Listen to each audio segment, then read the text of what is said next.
ölkədəki ən qədim çinar ağaclarından birinin içərisindəyik. Oğuzdayıq indi, Oğuzun mərkəzində, şəhərdə. Bu ağacın yaşını belə təxmin edirlər ki, 1892-dir yanılmıramsa, bir nəfər gəlir bura səyyah. O yazılarında yazır ki, qədim çinar ağacı var idi və gövdəsi filan arşın idi. Yoldaşlarımız onu metrə çevirirlər və ağacın yaşını ölçmək üçün düsturlar var. Onlardan istifadə edib bir yaş alırlar. Üstünə də ortada keçən 100 il vaxtı əlavə eləyirlər. 1200 yaş çıxır təxminən, çox qədimdir. Bir dostumuz var, Samir. Instagram səhifəsini bu videoya indi ortaq paylaşım edib ya da taq eləyərik.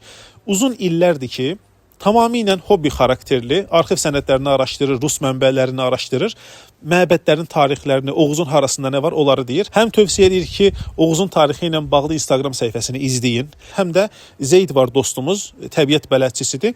5-6 ay əvvəl bu ağac haqqında bizə məlumat verdi. Mən də xəbərim yox idi bu var. Buranı xəritəyə Qədim Çinar ağacı adı ilə yazacağıq. Onlayn xəritələrdən tapa bilərsiniz. Ümumiyyətlə də soruşsaz deyəcəklər.